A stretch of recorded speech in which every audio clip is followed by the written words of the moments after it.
Welcome back. Hormuz జలసంధి నుంచి శివాలిక్ నౌక గుజరాత్ ముంద్రా ఓడరేవుకు చేరుకుంది. దీంతో భారత్కు గ్యాస్ కష్టాలు తీరనున్నాయి.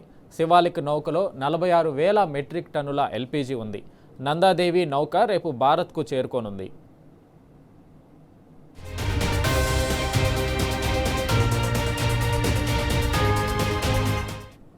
దీనిపై పూర్తి సమాచారం మా ప్రతినిధి సురేష్ అందిస్తారు. సురేష్, చెప్పండి, హర్ముజ్ జలసంధి నుంచి భారత్కి నౌకలు ఎలా వస్తున్నాయి, దానికి సంబంధించి సమాచారం ఏంటి?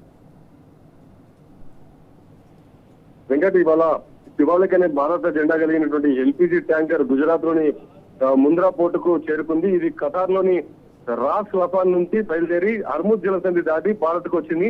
నౌకలో దాదాపుగా 40,000 నుంచి 46,000 మెట్రిక్ టన్నుల ఎల్పీజీ ఉన్నట్లు నివేదికల నుంచి మనకు అందుతున్నటువంటి సమాచారం. మధ్యప్రాచ్యంలో ఉన్నటువంటి ఉద్రిక్తతలను కాదని భారత్ దౌత్యం కారణంగా minister of external affairs ministry Iran కు సంబంధించినటువంటి అధికారులతో చర్చలు జరిపి ఈ నౌకను దాదాపుగా ఎల్పీజీ 40,000 మెట్రిక్ టన్నులపై ఉన్నటువంటి శివాలిక్ నౌకను భారత్ కు రప్పించడం జరిగింది.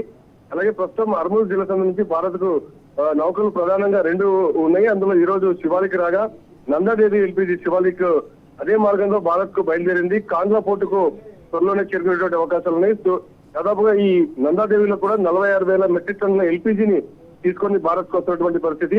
ప్రస్తుతమైతే హర్ముజ్ జలసంధి నుంచి భారత్ కు 2 నౌకలకు సంబంధించినటువంటి వివరాలు ఇలా ఉన్నాయి. అలాగే అమెరికాకు సంబంధించి ఇంకా మన భారతదేశానికి సంబంధించి 22 భారతీయ నౌకలు హర్ముజ్ జలసంధి నుంచి రావాల్సింది. అయితే దౌత్యం ఇంకా ప్రస్తుతం చర్చలు కొనసాగుతున్నటువంటి పరిస్థితి వెంకట్.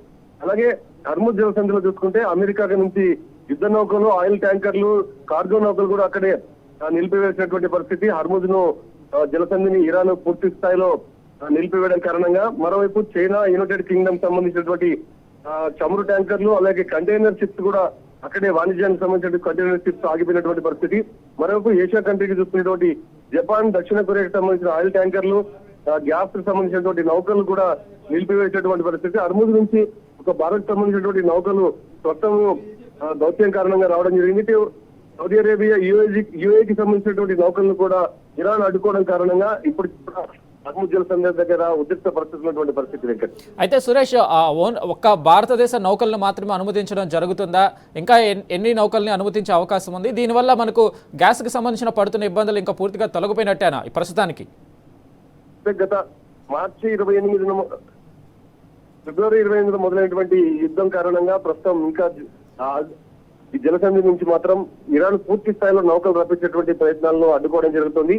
ప్రస్తుతం మాత్రం భారత్ అలాగే చైనాకు సంబంధించినటువంటి నౌకలకు దౌత్యం కారణంగా మినహాయింపు ఇచ్చడం జరిగింది. అయితే స్టెప్ బై స్టెప్ గా చర్చలు జరుగుతున్నటువంటి అనుకూలంగా నౌకలను భారత్ కు సంబంధించి ఇరాన్ అడ్డుకోకుండా తీసుకొచ్చేటువంటి ప్రయత్నాలు భారత్ చేస్తున్నటువంటి పరిస్థితి. ఒక భారత్ కు సంబంధించిన నౌకలు, అలాగే ఏషియా కంట్రీలో చైనాకు సంబంధించినటువంటి నౌకలకు మాత్రం తాత్కాలిక మినహాయింపు లభించడం కారణంగా ఈ రోజు భారత్ కు ఎల్పీజీకి సంబంధించినటువంటి నౌకలు గుజరాత్ కు చేరుకోవడం జరిగింది. Right Suresh, thank you.